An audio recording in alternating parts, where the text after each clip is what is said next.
Les Little Lambs, si jamais c'est les petits-enfants, on va prendre soin d'eux.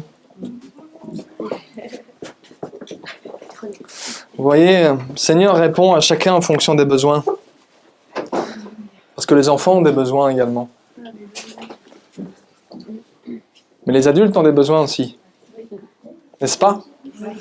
Vous êtes d'accord avec moi ou pas? Seigneur, ce matin, nous désirons en effet te louer, t'exalter, parce que tu es le roi des rois. Et te remercier, parce qu'il n'y en a aucun autre comme toi. Seigneur, nous désirons encore ce matin que tu sois glorifié, que tu sois élevé et que ton peuple apprenne de toi. Apprenne à te connaître, apprenne à aller plus loin avec toi. C'est mon désir ce matin et ma prière ce matin. Que ton peuple apprenne qui tu es réellement et qui ils sont et qui ils peuvent être en toi. Père, merci pour ta parole, parce que c'est ta parole qui nous enseigne. Père, merci pour ton esprit. Merci pour l'aide que tu m'accordes dans le partage de cette parole avec mes frères et sœurs. Sois glorifié, sois remercié au nom de Jésus. Amen. Amen. Pourquoi est-ce que vous êtes venus ce matin?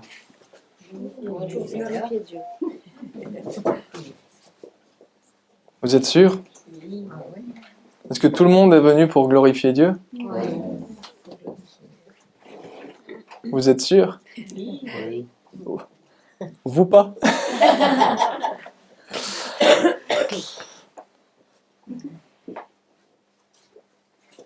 Parce que pour le glorifier, il faut le connaître.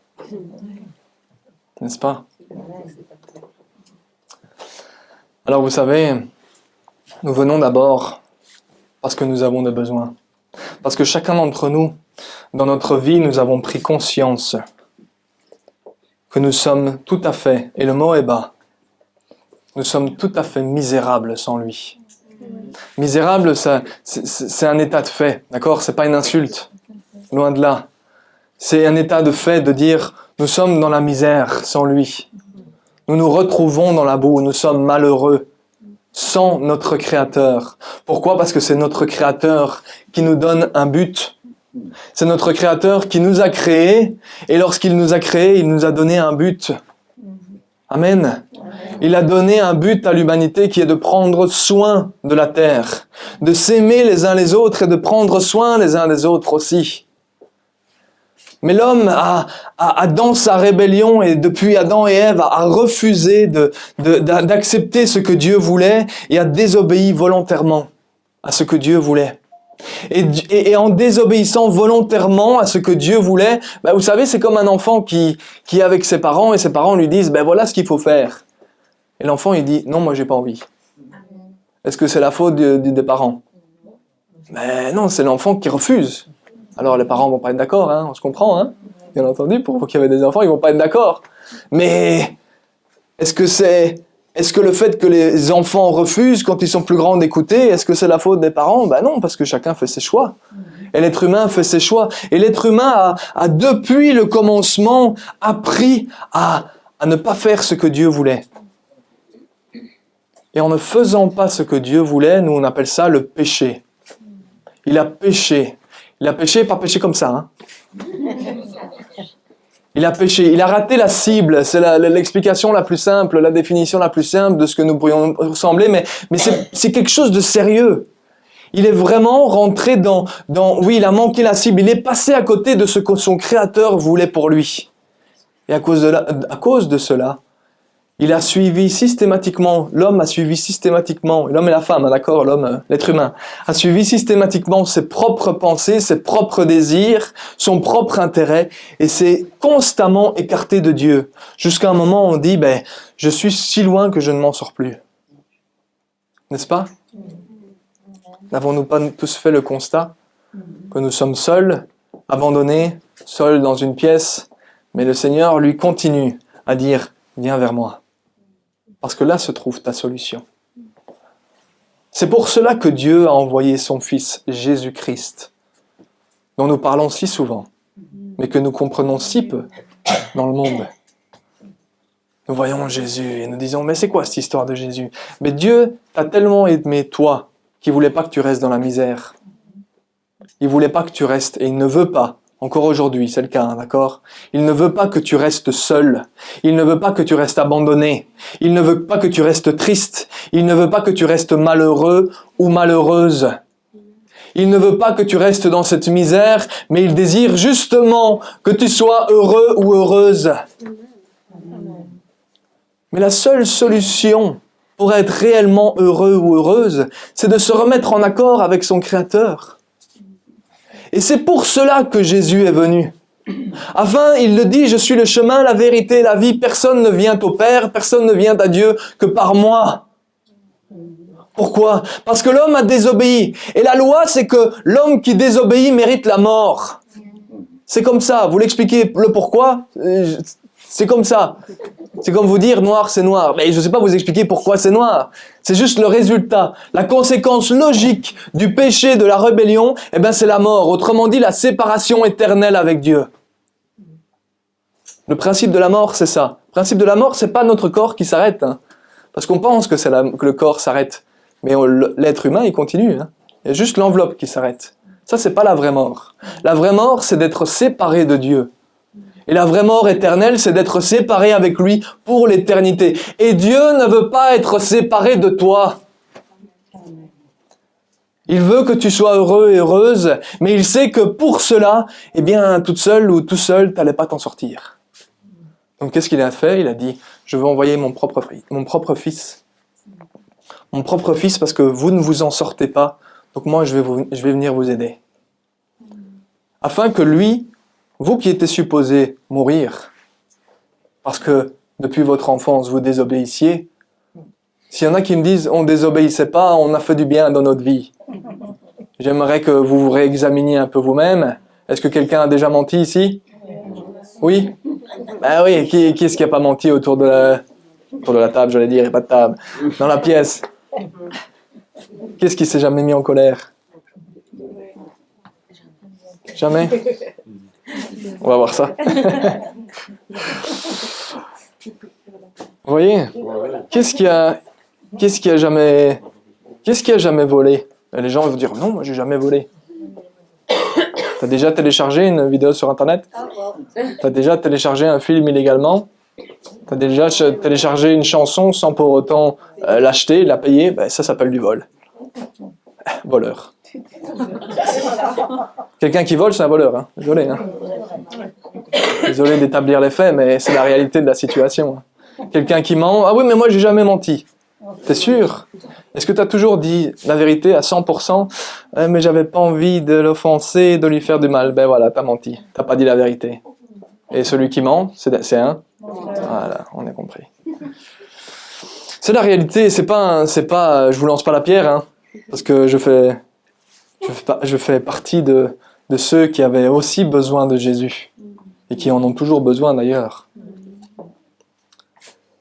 Mais nous savons qu'en agissant de cette manière, nous n'étions pas heureux, parce que nous étions dans de la misère, dans de la boue, et Jésus a dit, eh bien tu ne t'en sortais pas tout seul et tu méritais la mort, eh bien moi je vais venir.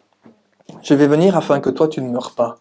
Je vais surtout venir afin que ta relation, que tu ne sois plus séparé, que tu ne sois plus mort, séparé de Dieu, mais que tu aies un chemin afin d'être réconcilié avec Dieu. Le mot est fort, hein.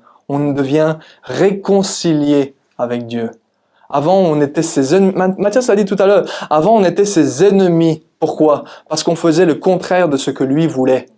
On était appelés ses ennemis. Et aujourd'hui, il dit, tu ne veux plus être mon ennemi, tu ne veux plus être malheureux, tu veux être heureux ou heureuse et être mon ami et venir avec moi et suivre mes enseignements et être heureux parce que j'ai des plans de bonheur pour toi. Eh bien, viens et dis-le-moi. Parle-moi, dis-moi Jésus, j'ai besoin de ton aide. Jésus, j'ai besoin que tu entres dans ma vie. Jésus, je ne m'en sors pas tout seul. Seigneur Jésus, je te demande pardon parce qu'il est mort sur cette croix afin que nous ne mourions plus.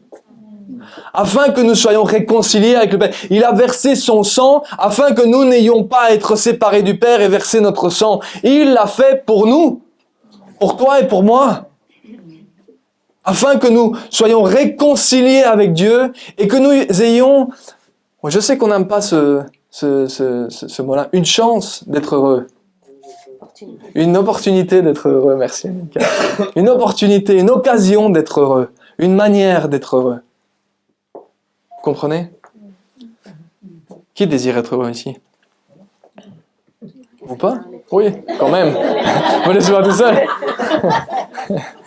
Si vous me dites non, on a un autre problème. Il va falloir avoir une autre discussion. Chacun d'entre nous voulons être heureux, on est d'accord.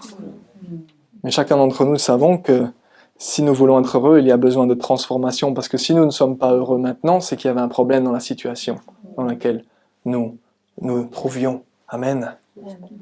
Amen, ça veut dire je suis d'accord. Je suis d'accord, merci. J'ai du répondant devant. J'ai du cœur devant. Oui, il y a besoin d'une transformation. Mais avant d'avoir besoin de cette transformation, il y a besoin d'aller chercher, ou pas d'aller chercher, c'est pas juste, d'accueillir le Sauveur dans sa vie. Alors je me répète, qui veut être heureux, lève la main. Maintenant, qui veut accueillir le Sauveur, lève la main. Oui? Oui? Oui? Oui? Si tu veux, viens près de moi. N'aie pas peur, on te regarde. C'est pas vrai, on te regarde. On se dit, mais pourquoi est-ce qu'ils nous applaudissent? On n'a pas fait un saut à la perche? Non. Pourquoi? Parce que dans la parole de Dieu, la Bible, alors quand on aura fini le culte, on vous distribuera des Bibles, d'accord? Pourquoi? Parce qu'il est écrit dans la parole de Dieu, dans la Bible, que lorsque des pécheurs se repentent, les cieux se réjouissent. Amen. Alors nous désirons nous réjouir avec eux. Amen. D'où les applaudissements. La vie de l'enfant de Dieu est en effet... Il y a ce besoin de transformation et c'est pour cela que nous sommes déjà un peu avancés dans ce sujet la semaine passée, si vous vous souvenez bien, dans l'aspect du changement d'attitude. Qu'il y a un besoin dans la vie de l'enfant de Dieu, dans celui qui découvre Christ, il va d'office y avoir une transformation. Pourquoi? Parce que si on était malheureux avant, c'est parce que ça ne fonctionnait pas avant.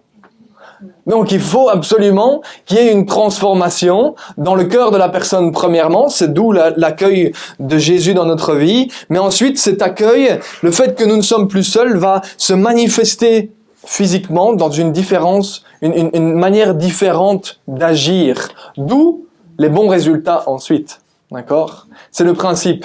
Le principe de la vie chrétienne, ce n'est que ça, hein. Voilà, à la semaine prochaine. Non, je plaisante.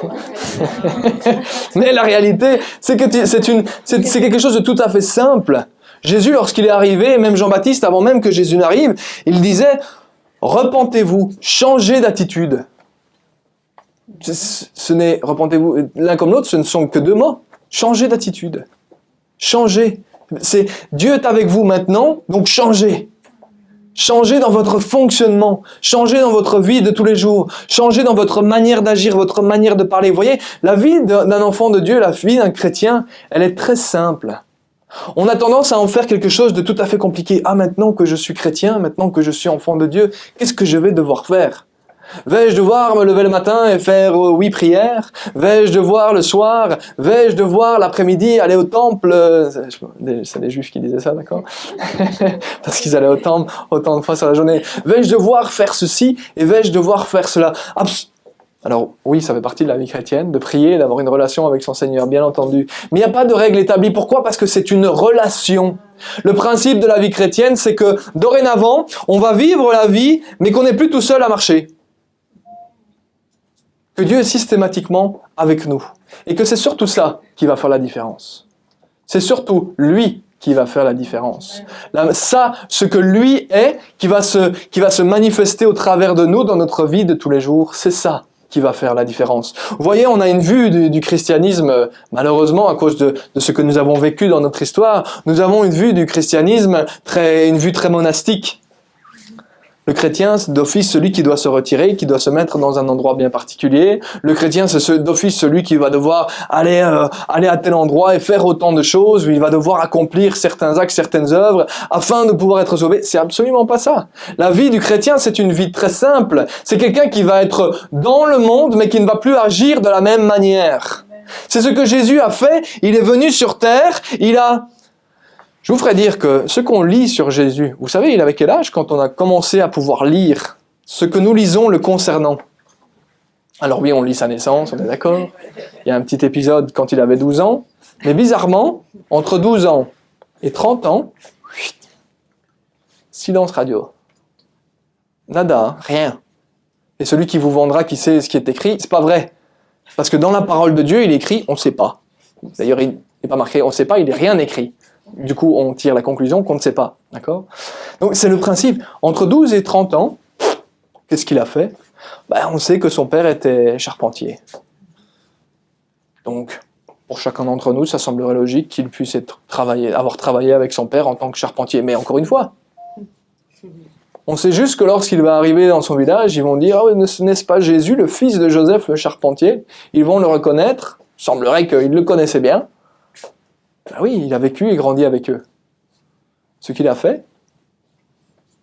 Mais regardez ce que les apôtres étaient. On dit « Oh, les apôtres !»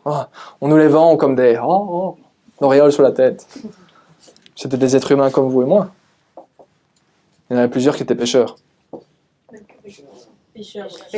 Pêcheurs de poissons. D'accord? Pêcheurs de poissons. Chacun d'entre eux avait un travail, une vie. L'apôtre Pierre avait une femme. Vous voyez, on aurait tendance à donner à l'image monastique un nom, un prêtre, il ne peut pas avoir de femme, ou un pasteur, il ne peut pas... Et l'apôtre Pierre, alors? Il avait une femme et une belle-mère. C'est ce que nous lisons. D'accord? Donc, c'est ce que nous lisons. Nous nous rendons compte que, alors est-ce qu'il a eu des enfants? Ça, on ne nous le dit pas. Mais il avait une femme, en tout cas. Donc, ils avaient des vies tout à fait ordinaires à la base. Et effectivement, ils ont eu une mission particulière. On est d'accord qu'avec eux, ils ont démarré tout le processus avec l'aide de notre Seigneur. Il a démarré toutes les choses et ils ont suivi. Donc, ils ont eu des aventures un peu particulières. Mais pourtant, on sait que l'apôtre Paul était un faiseur de tentes. Il faisait des tentes. Une tente, d'accord? Vous voyez ce que c'est une tente? Mais il les fabriquait. Pourquoi? Parce qu'à l'époque, il y a beaucoup plus de tentes qu'aujourd'hui quand même. Donc voilà, il fabriquait. C'était un de ses métiers, une de ses manières de pouvoir avoir des revenus. Donc on sait que lorsqu'il a été à Corinthe, il a travaillé pendant tout un temps, tout à fait normalement avec eux, tout en établissant une église. D'accord? Quand il est arrivé à Corinthe, il travaillait, il avait une vie. Il est venu, il a commencé à annoncer la parole de Dieu, partager avec les autres, mais en même temps, pour ne pas compter sur les autres, il a travaillé de ses mains. Donc qu'est-ce qu'on va dire? En fait, dans son travail de tous les jours, il montrait l'exemple. Ce sont des vies très simples. On aurait tendance à en faire toute une histoire. Mais Jésus a dit, lorsqu'il a donné la mission à ses apôtres, il leur a dit, oui, allez parmi toutes les nations et faire des disciples. Baptisez-les au nom du Père, du Fils et du Saint-Esprit et enseignez-leur tout ce que je vous ai prescrit afin de le mettre en pratique. Donc, on voit il voulait qu'ils fassent des disciples.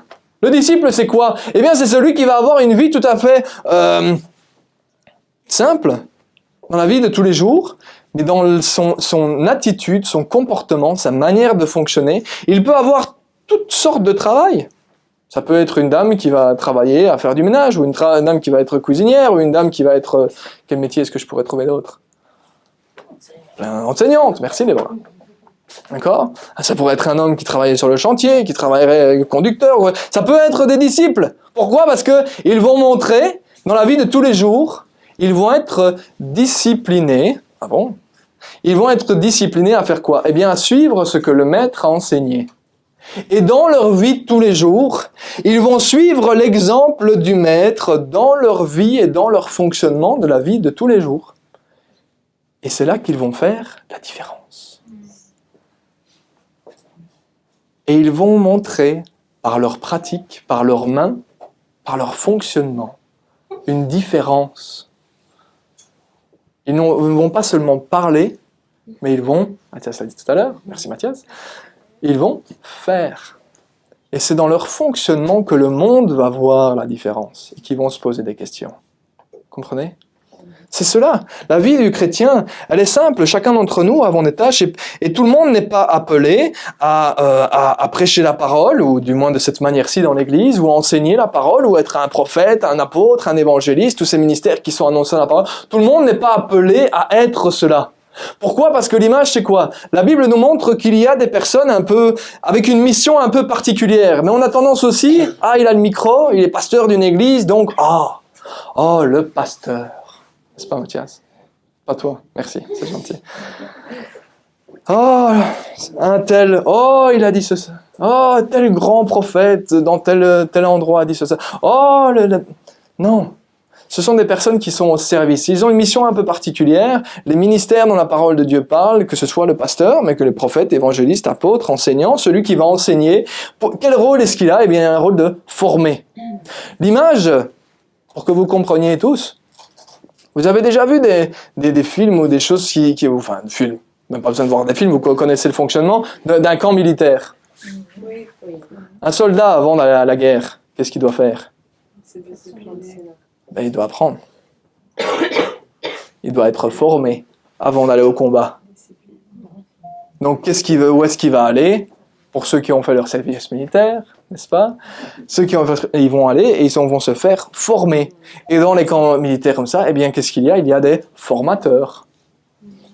Et les formateurs, ils vont enseigner les rudiments, les fonctionnements aux soldats, afin que le soldat, pas qu'il reste toute sa vie dans le camp militaire, mais afin qu'il aille sur le champ de bataille et qu'il se batte. Ça veut dire, le même fonctionnement est pour l'Église. Les disciples, ce sont des soldats qui sont envoyés dans la vie de tous les jours, qui sont dans la simplicité de la vie de tous les jours, mais parce qu'ils ont été entraînés, là, on est d'accord, l'Église fonctionne comme une formation. Et il y en a qui sont appelés à pouvoir former les autres. Mais tout le monde n'est pas appelé à former les autres. Par contre, tout le monde est appelé à être un soldat pour son Seigneur. Vous comprenez? C'est le principe du disciple. Dans la vie de tous les jours, il va agir d'une nouvelle manière et il va briller. L'histoire du combat, c'est l'histoire il va briller en faisant la différence. D'accord? Donc chacun d'entre nous sommes appelés à être des disciples et dans notre vie, nos circonstances, nos contextes, nos familles, notre travail, notre entourage, nous allons être appelés à faire la différence. D'accord? Notre mission principale, c'est de briller dans les ténèbres afin de marquer la différence dans notre agissement. Vous savez pourquoi? Parce qu'il y a eu une transformation en nous. Et c'est ce que la Bible dit, c'est notre premier verset pour aujourd'hui, 2 Corinthiens chapitre 5 et verset 17. C'est un verset que je suis certain, beaucoup d'entre vous connaissez pas mal.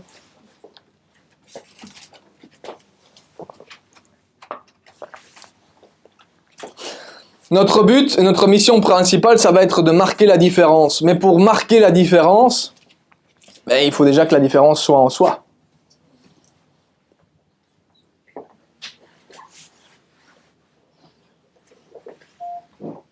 Ouais. Vous voyez ce qui est écrit? Si quelqu'un est en Christ, si quelqu'un est un enfant de Dieu, il est une nouvelle créature.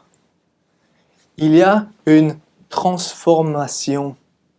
Il y a quelque chose de nouveau. Certaines traductions diront, cette personne est une nouvelle création. C'est une nouvelle personne. Les choses anciennes sont. Voici, toutes choses sont devenues nouvelles. Il y a un état de transformation. Il y a un avant et il y a un. Ça veut dire qu'il y a un changement d'attitude. Il y a un réel changement. Il y a un réel changement qui s'est opéré en nous. Et ce réel changement, en nous, il va se répercuter sur notre manière d'agir. La transformation qu'il y a eu en nous, notre cœur a été vivement touché. On a pris conscience qu'on était pour Dieu maintenant. On n'était plus sans lui, on était avec lui et pour lui. Et parce que nous sommes pour lui, eh bien, il y a ce changement parce qu'avant, on était pour...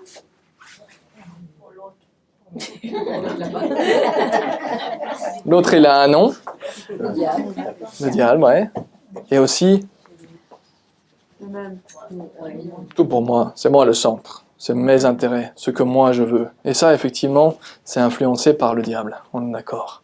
C'est le principe du péché et du diable qui fonctionne de pair. Mais nous voyons qu'il y a cette nouvelle créature et nous avons besoin. C'est hyper important, c'est un passage qu'on prend régulièrement. Pourquoi ? Parce qu'on a réellement besoin de comprendre que lorsque nous sommes en Christ, lorsque nous avons accueilli Christ dans notre vie, eh bien, il y a vraiment le même principe. On ne le voit pas encore, mais il y a une réelle transformation qui s'est passée, qui s'est opérée. Et les choses anciennes sont passées. Voici, toutes choses sont devenues nouvelles. Toutes choses. Notre état a changé. Avant, nous étions séparés de Dieu.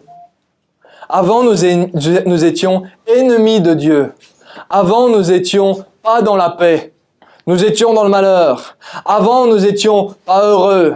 Avant, nous étions, et avant, nous étions, et avant, nous étions. La liste peut être longue, d'accord ? Mais voici, toutes choses sont devenues nouvelles. Maintenant, nous sommes réconciliés avec Dieu. Nous sommes réconciliés avec Dieu, et nous travaillons avec et pour lui. Nous avons une relation avec lui. Et les choses ont changé. Ce qui veut dire que non seulement à l'intérieur ça a changé, mais notre fonctionnement a changé et va continuer de changer dans notre vie de tous les jours, dans notre fonctionnement régulier.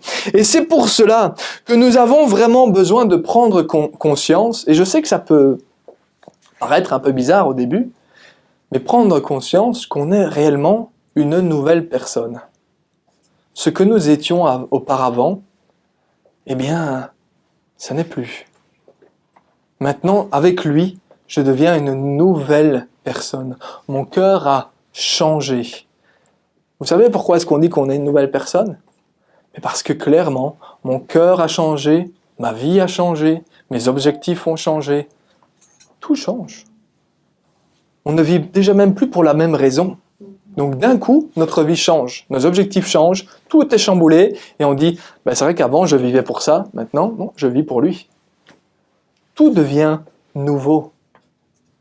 Et nous avons besoin de réellement prendre conscience que nous sommes une nouvelle personne en lui. Et que les choses anciennes sont bien passées. Oui, les choses anciennes sont passées, elles sont du passé. Mais dans ce passé, il va falloir, vous voyez, il y a deux réalités. La réalité spirituelle de ce que nous sommes, ce que Jésus a accompli en nous. Nous sommes une nouvelle créature. Il ne parle pas au... Qu'est-ce qu'il dit ? Toutes choses sont devenues nouvelles, ou est-ce qu'il a... Voilà, il est une nouvelle créature. Est-ce qu'il a dit, il était une nouvelle créature ? Si quelqu'un est en Jésus, il était une nouvelle créature, c'est ça qu'il dit ? Est-ce qu'il dit, il sera une nouvelle créature ? Non, il dit, il est. Maintenant, c'est accompli.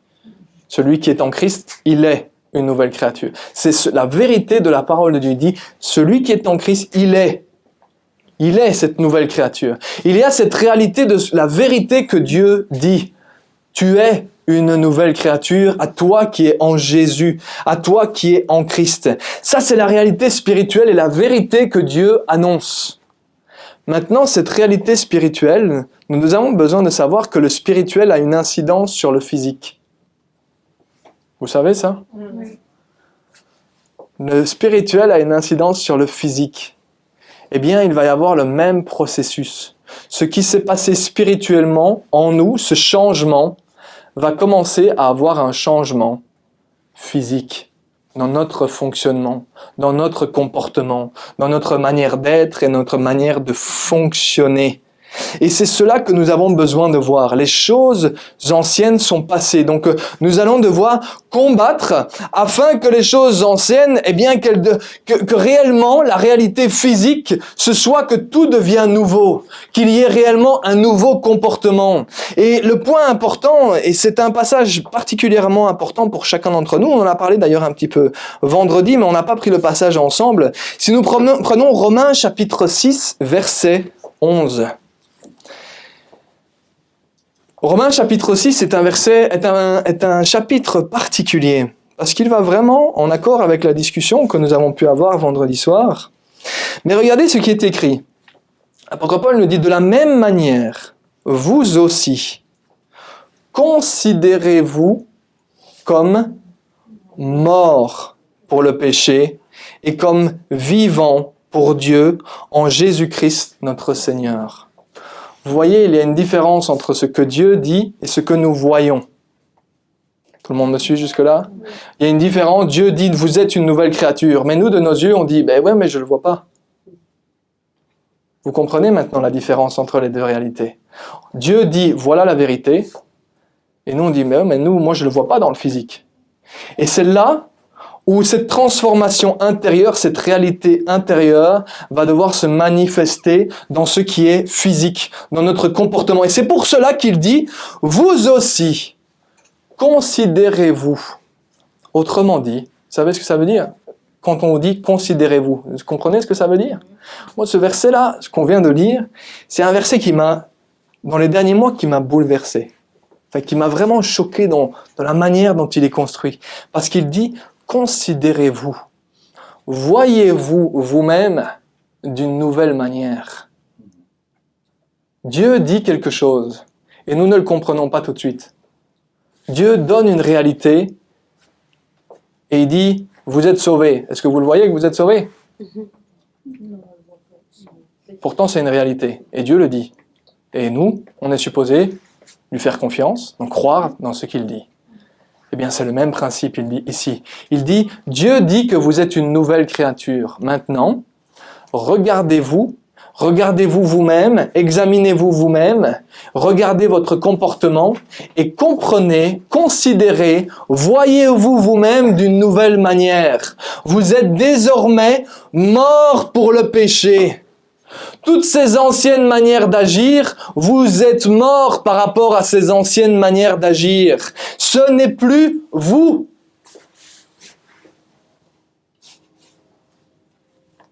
Est-ce que vous comprenez ce que je raconte ou pas? Vos anciennes manières d'agir, on va voir la liste après, vous ne tracassez pas, vous allez comprendre. Nos anciennes manières d'agir, nous avons besoin de comprendre, ce n'est plus nous. Alors on va me dire, attends, c'est quand même bien moi qui le fais. Si, allez, prenons l'exemple, dire une grossièreté. La Bible dit, c'est pas ce que Dieu veut pour l'enfant de Dieu de dire des grossièretés. Et là, il dit, considérez-vous comme morts au péché. Considérez-vous comme morts pour le fait de dire des grossièretés. Et on dit, ouais, mais attends. Moi, je vois que c'est parfois toujours le cas. Ce qu'il dit, c'est, comprenez que votre ancienne manière d'agir, c'est le péché qui agit en vous. Ça ne veut pas dire que c'est pas vous qui le faites, hein. Ça ne veut pas dire que c'est pas nous qui le faisons. C'est quand même nous qui agissons. On ne va pas dire, ah non, c'est pas moi, j'ai dit une grossièreté, mais c'est pas moi. Non, c'est pas ça qu'il est en train de dire. Ça, ce serait trop facile. Mais nous avons besoin de comprendre que nous, comme un soldat, nous arrivons dans un combat où nous allons avoir besoin de combattre nos anciennes manières d'agir, les faire mourir, nous en séparer de ces anciennes manières d'agir. Et nous allons commencer à devoir apprendre à agir d'une nouvelle manière. Mais pour ça, il va falloir combattre contre les anciennes manières d'agir, résister et dire « Non, ça c'est plus moi ça ». C'est le premier point et c'est hyper important pour chacun d'entre nous qu'on se voit différemment. Pourquoi est-ce que ça va changer quelque chose? Parce que la manière dont vous vous voyez va déterminer là où vous allez. Un sportif qui dit « Ouais, non, je suis pas le plus fort, je suis nul, de toute façon, il peut déjà arrêter. » Il peut déjà arrêter parce qu'il part avec la défaite. Pourquoi? Parce qu'il ne se considère pas bien. Regardez un enfant, et un enfant qui dit « Oh, moi je suis nul en maths, de toute façon. » Puis après il continue et puis il dit « Ouais, de toute façon, moi j'y arrive pas en maths. » Son objectif, il s'est considéré d'une certaine manière. Vous voyez, il a une vision de soi-même. Il a une vision de soi-même, et parce qu'il a cette vision de soi-même, il dit « De toute façon, je vais pas y arriver. »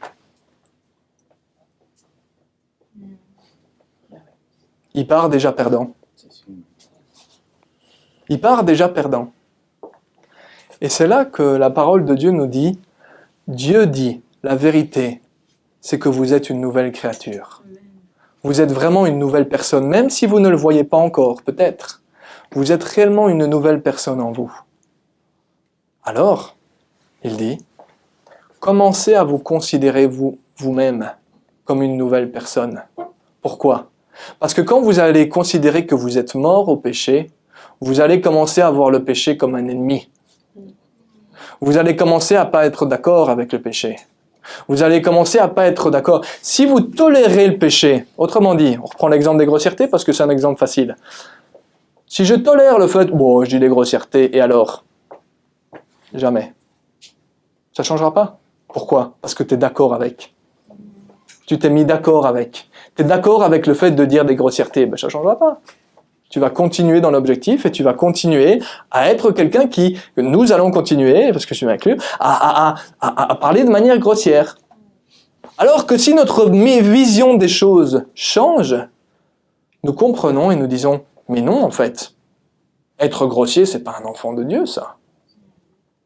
Être grossier, ça plaît pas à Dieu.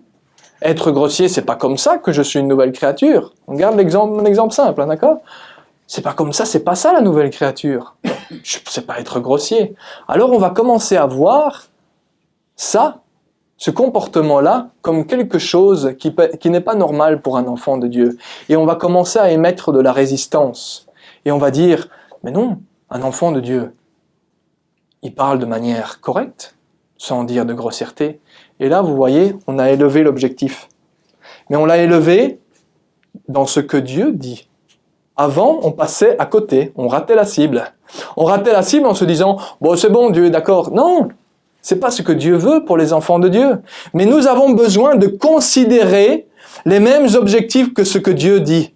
Nous avons besoin de considérer sa réalité. Il dit un enfant de Dieu, ça dit pas de grossièreté. Et non, on dit, bon, si je dis des grossièretés, c'est pas grave. Ben, tu continueras à en dire toute ta vie. Par contre, si tu dis, non, je suis pas d'accord avec ça, c'est pas correct que je dise des grossièretés, j'ai pas envie de dire des grossièretés parce que Dieu n'aime pas ça. D'un coup, notre objectif s'élève et on commence à vouloir la même chose que Dieu. Et quand on commence à vouloir la même chose que Dieu, on se met en accord avec lui. Et quand on se met en accord avec lui, il nous vient en aide afin de nous en séparer et de commencer à agir d'une nouvelle manière. Vous comprenez?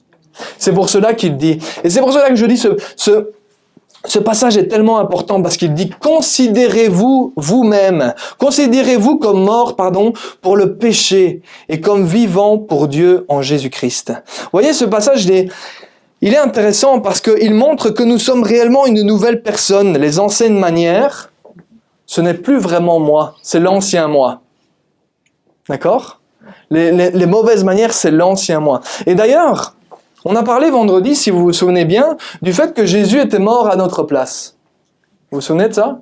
On a eu cette discussion sur le fait que Jésus était mort à notre place. Eh bien, il y a un point qui va encore un peu plus loin dans ce principe-là. Parce que oui, Jésus est mort à notre place afin que nous ne mourions pas.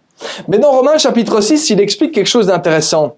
Il dit en fait que quand nous venons à Jésus, nous nous unissons à lui. Et quand nous nous unissons à lui, alors oui, il est mort pour nous sauver, il est mort pour nous pardonner, mais en fait, lorsque nous nous unissons à lui, nous devenons unis avec sa mort et nous devenons unis avec sa nouvelle vie, avec sa résurrection.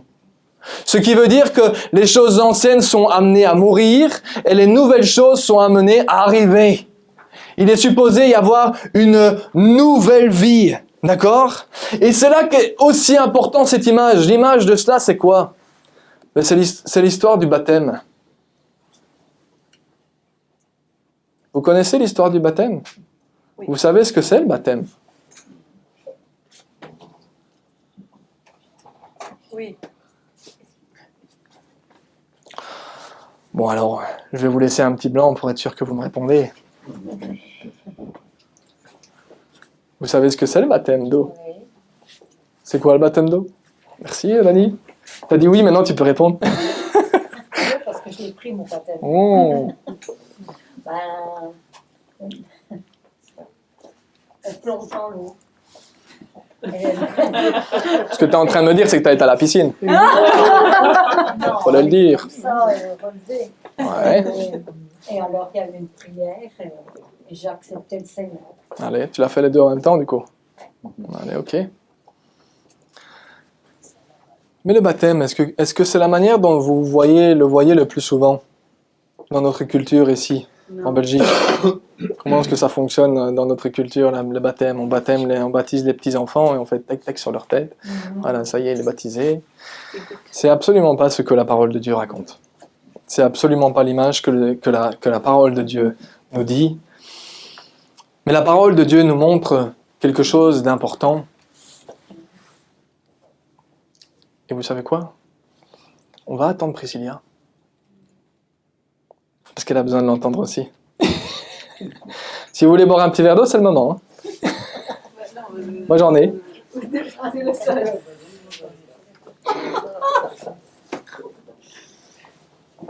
Santé.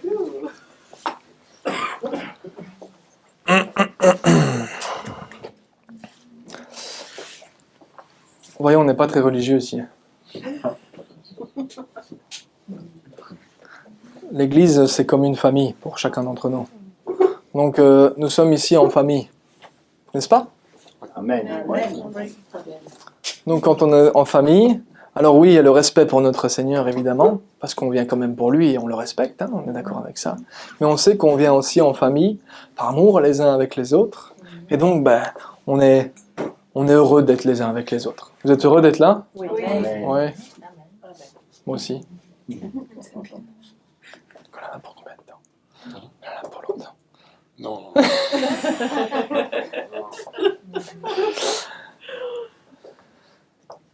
Oui, l'Église, c'est une famille.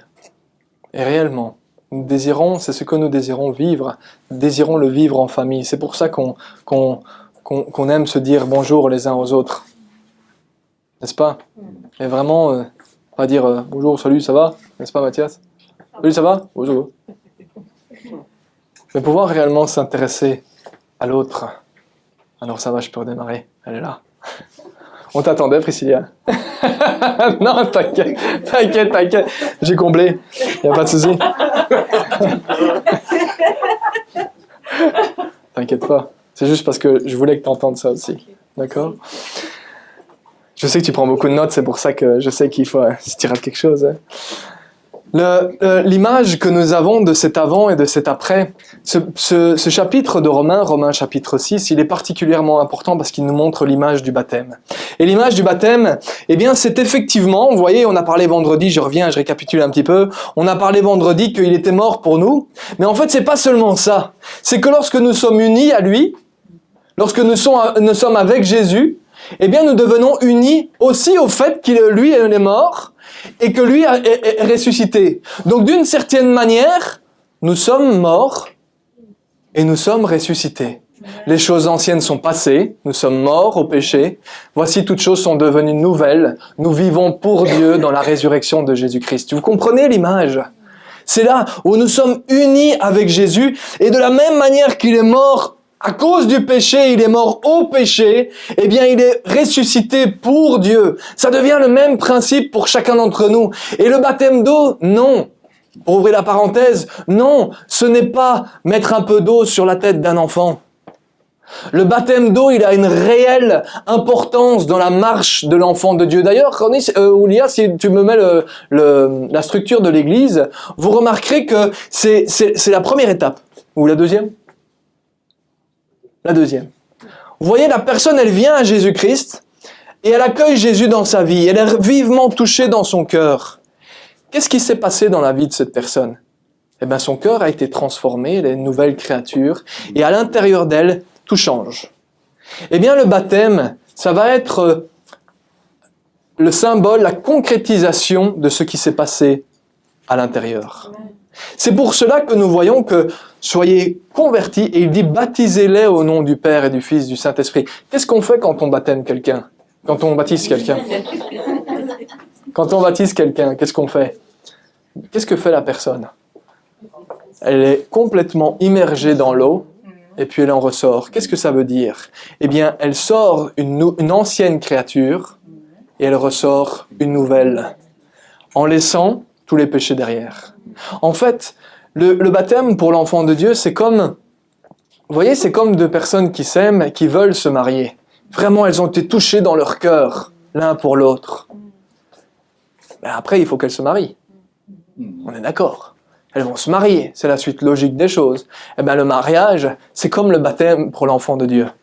C'est la concrétisation devant tout le monde que désormais, je ne suis plus la même personne. Désormais, je ne veux plus pécher. Désormais, je ne vis plus pour l'ennemi, je ne vis plus pour le péché, mais je vis pour Dieu. Et je le déclare devant tous, j'appartiens à quelqu'un de nouveau. J'ai un nouveau maître et son nom c'est Jésus. Il est mon maître et désormais je vis pour lui. Le baptême, c'est ça. Mais le baptême, c'est aussi une déclaration devant les hommes en disant, oui, moi j'ai un nouveau maître. Je ne vis plus de la même manière. Et je suis en marche de transformation. D'accord ? En cours de transformation, en cours de progression. Mais pas seulement aux hommes. Ne nous trompons pas. Pas seulement aux hommes. Lorsque nous nous faisons baptiser, c'est comme le mariage. C'est pour ça que l'image est forte. Parce qu'on a fait une alliance. On fait une alliance avec notre Seigneur. Et on dit, c'est l'engagement d'une bonne conscience. Comme le mariage est un engagement à rester fidèle à quelqu'un, eh bien le baptême c'est l'engagement. Je vais te rester fidèle, Seigneur. Et jusqu'à la fin de ma vie, je te resterai fidèle parce que c'est toi que j'ai choisi. Vous voyez, le baptême c'est le pas d'après. Pour celui qui a vraiment accueilli sa vie, qui a vraiment accueilli Jésus dans sa vie, le pas d'après, oui, il y a la concrétisation. La réalité, le baptême. Et c'est un besoin, c'est une nécessité pour l'enfant de Dieu. Vous comprenez ? Parce qu'il dit, par le baptême en sa mort, nous avons donc été ensevelis avec lui, afin que comme Christ est ressuscité par la gloire du Père, de même nous aussi, nous menions une vie nouvelle. C'est ce qu'il dit dans sa parole. Et tout le long du Romains chapitre 6, il prend cette image du baptême, que nous sommes morts au péché. C'est ce qu'il dit. Considérez-vous comme morts pour le péché. Vous êtes une nouvelle créature. Voyez-vous d'une nouvelle manière. Ne soyez pas d'accord. Ne soyez pas d'accord avec le péché. Ne soyez pas d'accord avec les anciennes manières d'agir. Ne soyez pas d'accord avec ces choses qui vous rendaient malheureux. Mais il dit, faites mourir les œuvres. Vous voyez, c'est le combat. Je parlais de soldats. Mais c'est celui qui va se battre et qui va dire, mais non, ça c'est mes anciennes manières d'agir. Non, je suis pas d'accord. Je veux plus agir comme ça. Et je vais me battre contre moi-même. Je vais me battre contre le péché qui essaye de revenir à la surface. Non, je suis pas d'accord. Dieu a dit que je suis une nouvelle créature, donc je vais agir d'une nouvelle manière. C'est le résultat logique. Il dit que le péché ne règne donc plus dans votre corps mortel. Ne mettez plus vos membres au service du péché. Battez-vous, combattez contre cela, c'est ce qu'il dit. Alors, je vous ai promis, je vous ai dit, on va voir un peu c'est quoi les œuvres du péché, de la chair. Mais oui, parce qu'on pourrait se dire, mais de quoi tu parles ? C'est quoi ces anciennes manières d'agir ? Alors on a parlé tout à l'heure du mensonge, du vol, de la colère. Mais vous voyez, la Bible est tout à fait explicite par rapport à ça. Elle nous dit, c'est quoi vos anciennes manières d'agir ? Eh bien, Galates chapitre 5, verset 19.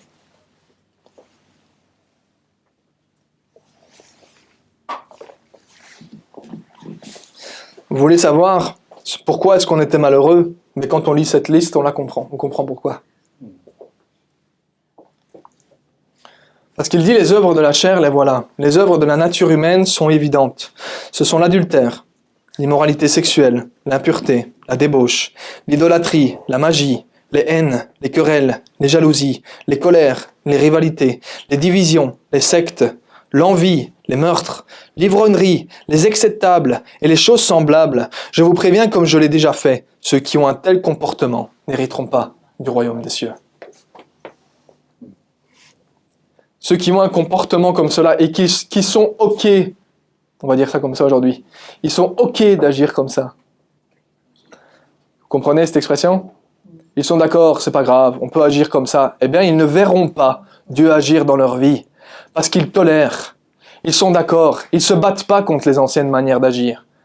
Mais l'enfant de Dieu, il a besoin de comprendre, non, je suis réellement une nouvelle créature. Je suis une nouvelle personne et je ne suis plus d'accord avec les anciennes manières d'agir. Quelles sont-elles? On peut les prendre un peu en détail. Hein? Vous voyez les trois premiers. Alors là où vous voyez des petites parenthèses, ouais, c'est que c'est se trouver dans certaines traductions et pas dans toutes. Donc on peut prendre directement l'immoralité sexuelle, l'impureté, la débauche. Mais l'adultère en fait partie. De quoi est-ce qu'il est question? De toutes sortes de péchés sexuels. Quand il parle de l'immoralité sexuelle, il parle du fait de tout fonctionnement qui n'est pas supposé, qui n'est pas selon ce que Dieu a placé au départ. C'est-à-dire, l'adultère. L'adultère, c'est quoi?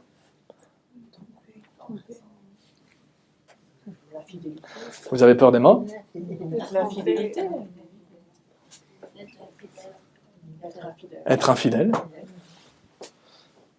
Donc, avoir des relations avec quelqu'un hors du mariage. D'accord? Mais pas que. Dans l'immoralité sexuelle, il y a toutes les choses qui ne sont pas selon ce que Dieu veut. Donc il y a avoir des relations en dehors du mariage, il y a avoir des relations sexuelles aussi sans mariage. C'est ce que la Bible appelle la fornication. Donc on n'est pas marié, on a des relations sexuelles, ça fait aussi partie de cela. Avoir des relations sexuelles avec toutes les déviances que vous pouvez imaginer, d'accord? On ne va pas rentrer dans les détails, mais toutes les déviances que nous pourrions imaginer. En fait, le mot d'immoralité sexuelle, si vous voulez, le mot grec, c'est un mot tabou aujourd'hui dans notre société, pourtant c'est un mot grec, c'est le mot pornéia. Qu'est-ce que vous entendez dedans? Non, porno, comme pornographique. Ah, d'accord. D'accord. Tout ce qui est dans ce cadre-là, ça représente toute activité sexuelle qui est illicite, qui est hors de ce que Dieu veut. Et nous avons besoin de comprendre que Dieu établit un schéma. L'homme quittera son père et sa mère et il se joindra à sa femme. Ils deviendront un et ils seront une seule chair, ils seront mariés l'un avec l'autre. Toute autre sorte d'acte autre que celui-là n'est pas dans le plan de base de Dieu. D'accord? Ça couvre déjà beaucoup de choses que la société aujourd'hui nous dit non, c'est ok.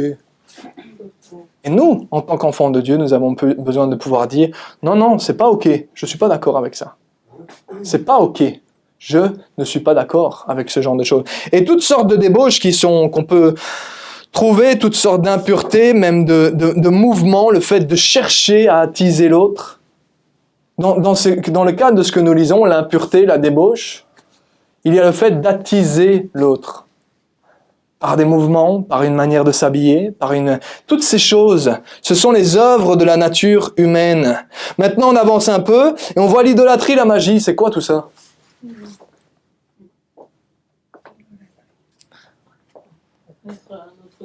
Idoliser quelqu'un d'autre. Ouais, de quoi? Idoliser quelqu'un d'autre. Idolâtrer, ouais, idolâtrer. Ouais. Alors, pas que. Tout ce qu'on voit aujourd'hui, méditation, yoga, l'horoscope, c'est de l'idolâtrie. En fait, qu'est-ce qu'on fait? On estime qu'une autre puissance a un pouvoir spirituel. Alors la réalité, c'est que les démons, ils ont un pouvoir spirituel, hein, d'accord? Mais en idolâtrant, nous estimons que c'est en eux que nous plaçons notre confiance. Oh, je vais faire confiance à l'horoscope pour suivre ma journée. Eh bien, j'ai un idole devant moi. Oh, je fais confiance au petit Bouddha sur lequel je touche. Parce que je lui fais confiance, parce que je le touche, ma journée ira mieux. On fait de cette statue un idole. Ça devient un idole. Mais c'est valable pour les Bouddhas, c'est valable pour toutes les statues qu'on peut avoir, hein, d'accord? C'est valable pour chacune d'entre elles. Hein. Toutes ces statues, ça peut être valable pour un crucifix aussi. Hein. Ça peut être valable pour les... comment est-ce qu'on appelle ça? Comment est-ce qu'on a... Un chapelet. C'est valable pour le chapelet, c'est valable pour les pierres, exactement, les filles l'ont dit. Vous allez à Peridaisa aujourd'hui. Et vous allez dans certains magasins, ils vendent des pierres qui vont vous donner de la chance ou vous donner telle chose. C'est de l'idolâtrie. Et l'enfant de Dieu n'est plus. Considérez-vous comme mort par rapport à ces choses-là. Séparez-vous-en. Parce que ce n'est pas ce que Dieu veut. Ce sont les œuvres de la nature humaine et c'est le diable qui est derrière. Les fameux trucs qu'on voit dans les voitures, pour le moment, j'en vois tout le temps pour le moment. Les attrape-rêves, là, comment ça s'appelle ça, hein? Attrape-rêve. On en voit partout dans toutes les voitures. Les gens ne savent pas qu'en mettant ça dans leur voiture, ils invitent les démons dans leur voiture. Et on dit, pourquoi? Parce qu'on pense que ce petit truc-là, eh bien, on fait confiance. Ça va nous permettre d'attraper les rêves, ça va nous permettre de...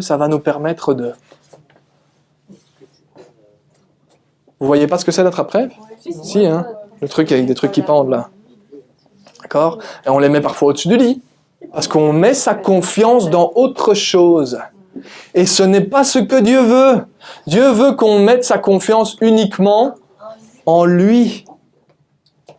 Vous voyez toutes ces choses-là. Le monde va essayer de même nous les vendre sous forme de décoration.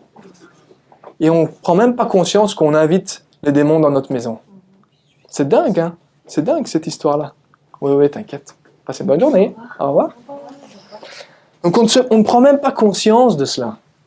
Mais réellement, Dieu dit, séparez-vous de cela. Considérez-vous comme mort par rapport à ces choses-là. Ça, c'est l'ancienne nature. Ça, c'est l'ancien. Il dit la magie. La magie, on est d'accord, oui. La magie, c'est quoi? Toutes sortes de sorcellerie. Le mot correct, c'est sorcellerie, d'accord? Sorcellerie, c'est quoi? Chacun va voir, c'est la marmite avec les cuisses de grenouille, comme ça. Enfin, oui, c'est ça aussi. Si, c'est ça aussi. Tous les trucs vaudous, les trucs, tout ça, toutes ces histoires-là, c'est valable aussi. Mais pas que. La sorcellerie aussi. La sorcellerie, qu'est-ce que vous faites? Quand le sorcier, qu'est-ce qu'il va faire? Il va poser, le vaudou par exemple. C'est le bon exemple. Il va contrôler quelqu'un d'autre avec ça. Eh bien, toutes sortes de sorcellerie, c'est toutes sortes de contrôles qu'on essaye d'émettre sur quelqu'un d'autre. Si aujourd'hui, je vais vous dire quelque chose d'autre que la parole de Dieu en disant « faites ceci, parce que sinon vous allez être malheureux, faites ceci », et que j'essaie de vous contrôler, moi, si je devais essayer de vous manipuler, de vous contrôler, c'est de la sorcellerie. C'est de la manipulation. Et quand on va dire « ah oui, ben si tu fais ça, je vais faire ça », on essaie de contrôler l'autre afin de chercher son propre intérêt. On rentre dans le cadre de la manipulation, et donc, qu'en essayant de manipuler l'autre à son propre intérêt, on rentre dans la sorcellerie. C'est valable aussi. Hein. Tout ça, considérez-vous comme mort à cela. C'est ce que la parole de Dieu dit. Vous voyez, c'est le tarot. Oui, merci Matt. Toutes ces choses-là. Et les anges et tout ça aussi. Non, les anges, c'est dans la parole de Dieu. Mais, adorer les anges, parler aux morts, parler aux anges, parler aux saints, les saints, ils sont morts. Hein. Pierre, il ne nous entend plus. Hein. Il est avec le Seigneur. Hein. Le seul qui nous entend, c'est le Seigneur. Et le diable nous entend aussi, hein, d'accord? Donc, il y a quand même tout un monde spirituel aussi. Donc, il y a lieu de faire attention à cela. C'est important qu'il y a un monde spirituel et on doit... C'est ce qu'il nous montre. Alors quand je dis que le diable nous entend, il ne nous entend pas toujours dans tout ce qu'on dit. Hein. Le diable, il n'est qu'à un endroit à la fois. D'accord? Le diable, il n'est qu'à un endroit à la fois. Le Saint-Esprit, il est partout. D'accord? Et lui, il entend nos pensées. Le diable, il n'entend pas nos pensées. Il va nous influencer, mais il n'entend pas nos pensées. Le Saint-Esprit, lui, entend nos pensées. C'est lui qui sonde les cœurs. D'accord? Donc soyons quand même attentifs. Soyons prudents par rapport à cela. Et n'ayons pas peur. D'accord. N'ayons pas peur. Pourquoi? Parce qu'on l'a chanté tout à l'heure. Si Dieu est pour nous, qui sera contre nous? Il faut arrêter de vendre les choses comme si les démons, les trucs. Alors oui, effectivement, si on ouvre des portes, ça peut être dangereux. Oui. Mais celui qui est en nous, l'Esprit de Dieu, c'est lui le plus fort. Hein. D'accord? Donc ça, on a besoin de le comprendre aussi. Mais voilà, on rentre dans l'idolâtrie, la magie, les haines, les querelles, les jalousies, les colères, les rivalités, les divisions, les sectes. Dans tous ces points de vue-là, vous avez le fait de chercher à semer le trouble. chercher la bébête. Vous connaissez cette expression-là? Ouais. Vous connaissez cette expression-là? Chercher la bébête. Titiller. Hein? Vraiment titiller sur des détails pour séparer, pas pour unir. Alors il y a le fait parfois qu'on va devoir annoncer la vérité va être tranchante et tout le monde ne va pas être d'accord. On n'est pas en train de parler de ça. On est en train de parler de diviser pour régner. C'est-à-dire qu'on va semer le trouble afin de dire « T'as vu, moi je suis le meilleur. Ah, t'as vu ce que lui il a fait ?» La Bible dit bien de dire la vérité mais dans l'amour. Ce qui veut dire de dire la vérité pour construire l'autre. Mais au moment où on dit la vérité juste pour embêter, ou on dit la vérité juste pour détruire l'autre en disant « T'as vu ce que t'as fait ?» Mais c'est la vérité. Mais pourtant, est-ce que c'est chercher à construire? Absolument pas. On est en train d'essayer de diviser les choses. D'accord? Donc c'est bien ce qu'il nous dit, les rivalités, les divisions, les sectes. Bisous Laura. Bonne journée. Ça va. Elle nous parle bien de ces choses-là, les sectes, la recherche de son propre intérêt. Les sectes, il y a l'aspect des divisions, mais l'aspect de dire des mensonges et d'essayer d'attirer les autres. Vous voyez, la personne faible, on va aller la chercher et on va la séparer du groupe. Et on va chercher du mal. On va chercher à diviser pour le principe de paraître meilleur. On va pousser les autres, écartez-vous, voilà que je passe. Ça, c'est les œuvres de la chair. C'est le but, c'est pas d'écraser, le but c'est de construire. On continue, et je vais avancer parce que je vois que l'heure qui avance. L'envie, les meurtres, l'ivrognerie, les excès de table, tout ce qui nous, même la colère, les moments où on perd le contrôle. Le Seigneur ne veut pas qu'on perde le contrôle de nous-mêmes. Dans l'aspect de l'ivrognerie, il y a l'alcool, bien entendu, mais toutes sortes de drogues qui vont nous faire perdre le contrôle. Il dit ça, c'est pas cela. C'est pas comme ça que Dieu vous a créé. Séparez-vous. Considérez-vous comme morts à toutes ces choses. Les excès de table.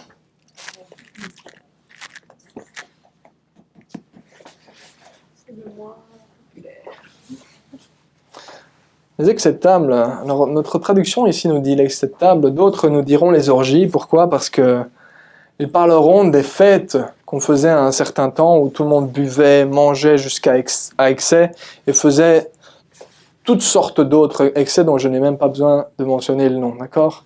Mais qu'est-ce que ça représentait? Eh bien en fait c'est l'excès dans tout. On n'a pas besoin mais on mange quand même. On n'a pas besoin mais on se goinfre. Et ça, il dit, ça aussi, c'est de la chair. Ce n'est pas nécessaire. D'accord? Vous voyez, on parlait que la parole de Dieu était détaillée la semaine passée.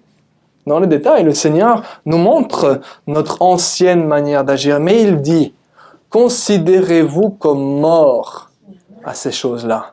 Faites mourir ces choses-là. Si vous voyez qu'il y a de tels comportements, et chacun d'entre nous, en lisant ces choses-là, pouvons nous sentir concernés par une chose ou par l'autre, eh bien il dit, séparez-vous, faites mourir cette manière d'agir. Autrement dit, ne soyez pas d'accord. Ne tolérez pas un comportement pareil dans votre vie. Ne soyez pas d'accord avec le fait que vous agissez. Non, je ne suis pas d'accord, ce n'est plus moi. Je ne suis plus comme ça. Maintenant, je suis un enfant de Dieu et j'ai une nouvelle manière d'agir. Et la nouvelle manière d'agir, elle se trouve dans le verset juste après, Galates 5, 22, qui nous dit « Mais le fruit de l'esprit, voilà la manière d'agir de l'enfant de Dieu. » Parce que ce que nous lisons, c'est qui est Dieu. Et vu que nous sommes un enfant de Dieu, nous avons son caractère aussi. Amen. Nous avons son esprit en nous et nous sommes désormais capables d'agir comme lui. C'est assez dingue ce que je raconte, non? Vous ne trouvez pas? Oui, Seigneur.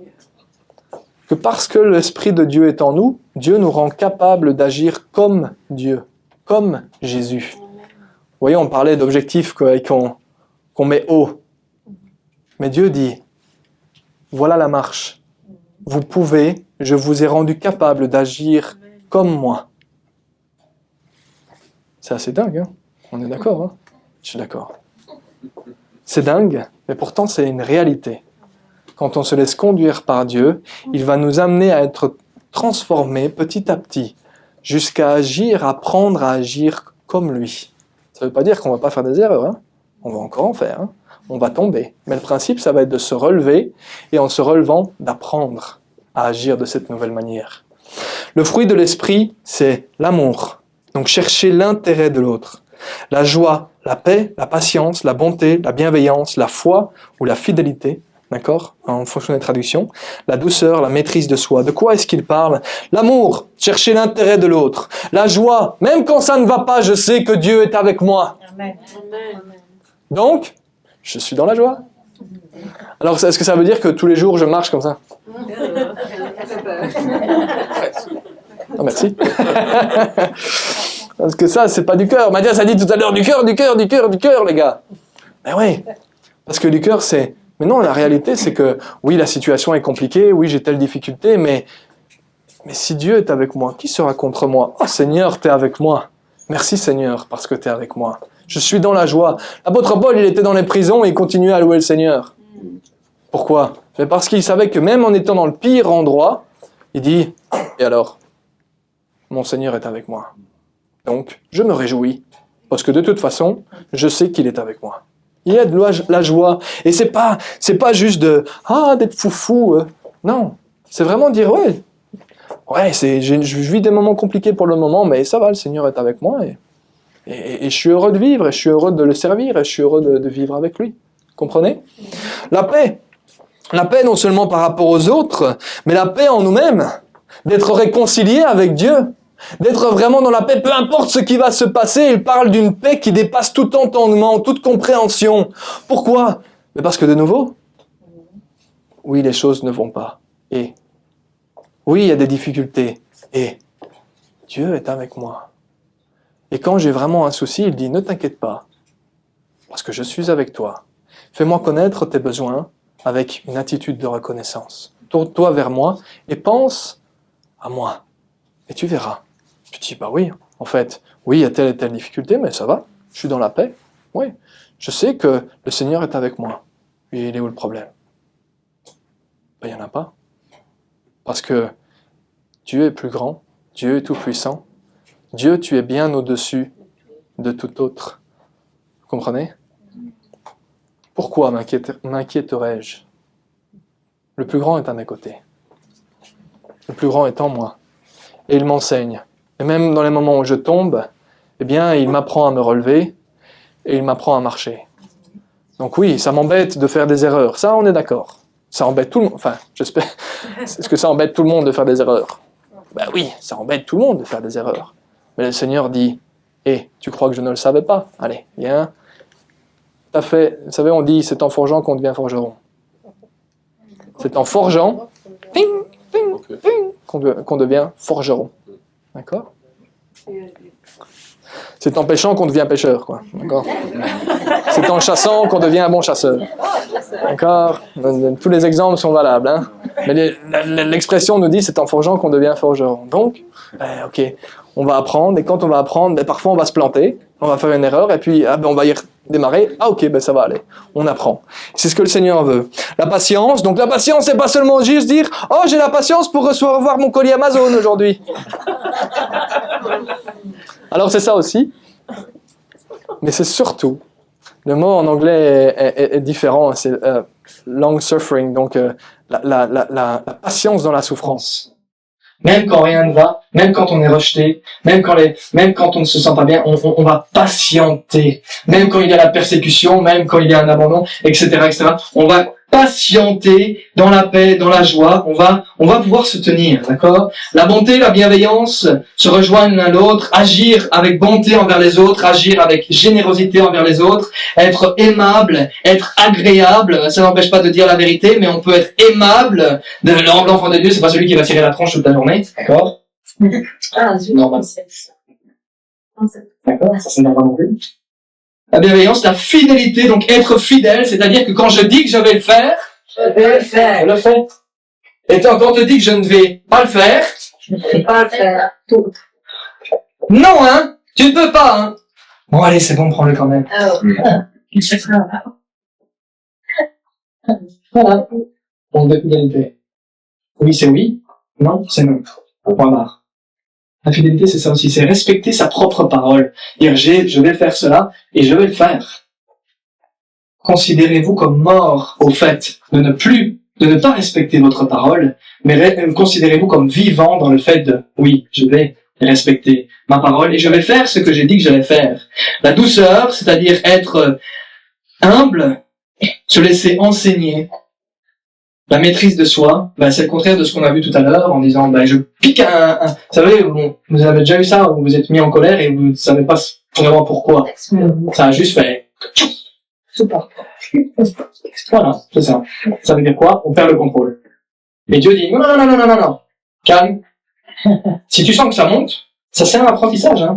Si on sent que ça monte, on se calme, on se met sur le côté, faut que la mouche redescende, et puis on va parler à la personne de manière correcte. On dit à la personne, je peux parler 2 secondes. Plutôt que de lui exploser au visage, et de du coup dire parfois des choses que nous ne pensons pas, même.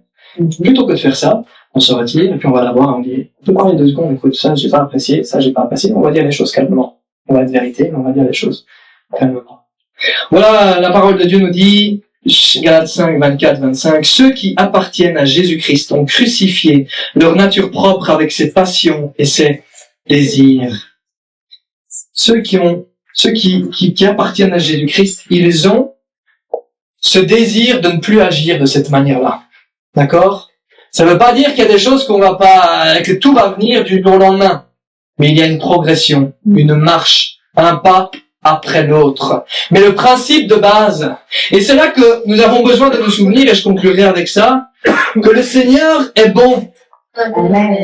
Et que nous avons besoin oui, on peut lui demander son aide. Vous savez pourquoi? Parce que, on va remarquer quelque chose. On a dit ce qu'on vient de lire. Je vais prendre un exemple, comme ça tout le monde comprend comment ça fonctionne avec le Seigneur. On a lu la liste, et puis je prends le principe des grossièretés, parce que c'est facile. On va dire des grossièretés, c'est un manque de maîtrise de soi. Il y a un mot qui sort, je sais pas pourquoi je l'ai dit, mais c'est sorti. D'accord? Alors qu'en fait, on a le droit à notre bouche de dire non, tu dis pas ça, et de dire autre chose. D'accord? Donc, on n'est plus dans la maîtrise de soi, les mots sortent tout seuls. C'est pas supposé être comme ça. Donc on va dire, Seigneur, et c'est le Seigneur qui va éclairer, d'accord? Quand vous lisez cela, certains on peut peut-être être touchés dans leur cœur par rapport à quelque chose en particulier. Ça peut arriver parfois qu'on lit la parole de Dieu, la Bible, et le Seigneur va nous toucher sur un aspect particulier. On va dire, mais ça je le savais pas avant, mais maintenant j'ai compris que je devais plus agir comme ça. Comment est-ce que ça fonctionne ensuite? On va dire, Seigneur, j'ai vraiment besoin de ton aide, parce que je veux plus agir comme ça. Vous voyez, le premier c'est, considérez-vous vous-même comme mort. Ne soyez pas d'accord. Ne tolérez pas. Vous avez reçu une information de la part de Dieu, ça, et on dit, ah ouais, ça je veux plus faire. Premier point, je ne veux plus faire ça. Je ne suis plus d'accord. Ce n'est plus moi, c'est l'ancien moi. D'accord? Premier point, je ne suis plus d'accord. Ensuite, on dit, mais Seigneur, je sais que tout seul j'y arriverai pas. Parce que j'ai vraiment besoin de ton aide afin que la transformation se mette en place. Donc s'il te plaît, aide-moi dans les moments où ça peut arriver. Et je vous assure que c'est déjà arrivé plusieurs fois, où j'ai pu dire quelque chose, et il y a quelque chose pas spécifiquement une grossièreté, mais c'est des exemples, mais quelque chose a pu sortir de ma bouche, et la seconde d'après, tac, c'était, ah mince. Ah, c'était ça que je devais pas dire. Ou c'était ça que je devais pas faire.